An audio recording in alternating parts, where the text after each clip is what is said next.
So in the twilight hour of the seventh day, after a week of great fun and enjoyment, Tully took Cassandra's place and disappeared into the mirror, and Cassandra was free to live her life with Samantha, her best friend Jamaica, and the sisters of the Oobla Dee Oobla Da sorority.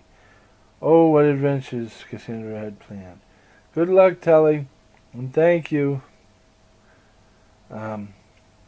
All the sisters understood why Tully did it. Tully did it because it offered her a chance to be cured. Almost as soon as Tully disappeared into the mirror, she reappeared in a souped-up flying wheelchair. Tully, they all screamed. What happened?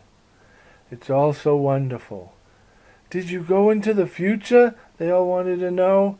Is time travel possible? No. In the mirror they wanted to know who I was. I'm not sure, it was all so strange. So I saw my life pass before me, my entire life. And then they said, your life has been one of sacrifice and suffering. We will cure you and return you. And I said, will I be able to walk? And they said, well, you were born without the ability to walk. It's like if a person were born blind. If he had gone blind a minute after he was born, we would be able to restore his sight because it's in the plan. But as with the person born without sight, you were born without the ability to walk. It was never in your plans. So no, we cannot restore what you never had. But we know what your mission was. We understand your plan. We feel bad, but there is nothing we can do. But to compensate you for the knowledge we have gained and the data you have shared, we will upgrade your wheelchair and transform it into a battle chair, life pod, from the Beltonian Empire, a race that the moon rocks had come across in their travels. Oh, and the moon rocks. They're kind of like a council. They're a life form. All of their minds, they came across on all of their minds on all of the people they came across on Earth that were at the same vibration level as they were offered ascension, and they said that I was not at the right vibration level, and that Cassandra had been at the right vibration level, but that her vibration had shifted and it no longer was. So the moon rocks that had formed the mirror were now free to journey on and to rejoin the other moon rocks that had journeyed on long ago. So I'm free? Asked Cassandra. Yes, said Tully, we all are. And Cassandra danced a happy dance. And Tully flew her battle chair life pod around the room. So these moon rocks, they just touched down and then moved on? Asked Jamaica. Yes, said Tully. You know so much, you learn so much in a minute, said Cassandra. Well, I spent centuries in that mirror without a single memory of my time in there.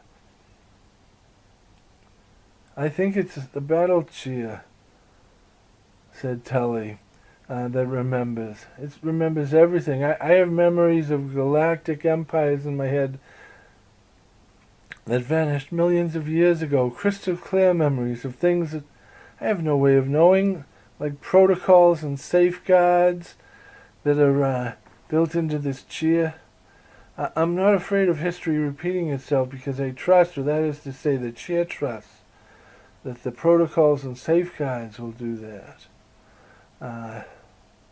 This is a very powerful chair. When Jamaica realized that the way Cassandra looked at Samantha, that there was something more than simply sisterly love going on. So she told Cassandra that they needed to talk. Cassandra, I want you to know that Samantha and I are not really enemies. You don't have to hide anything from me. Trust me, I hid who I was for years, and I know how destructive a lie can be. I'm sorry, Cassandra, said. I'm sorry, I'm sorry, Jamaica, said Sandra. You're my best friend, and I would trust you with my life, but I don't feel the same way for you as I do for Samantha. What? What? Well, it's good you don't, because I like men. But Cassandra, beyond that, I myself was born a man, and I always knew that no matter my physical appearance on the outside, at my core I was a woman. It's not something I decided, it's something I am. And I transitioned to a woman as soon as it was legal to do so. As soon as, as soon as I got old enough that it was legal to do so. And I have never looked back or down since with regret. Tommy Winthrop, said Cassandra. He was a young man I knew growing up who thought he was a woman.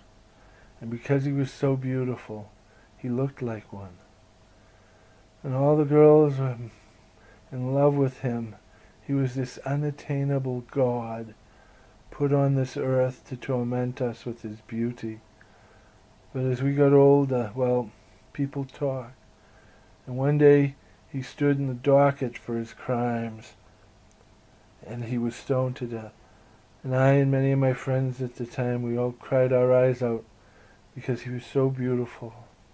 And we were all so madly in love with him because of his beauty, his perfection. So you've known someone like me? Yes. And I'm sure he would have done the same thing as you did if he had lived in this world. I'm sure of it. So can we still be friends? Yes. And from now on, when I look at you, you will always remind me of him, Tommy Winthrop.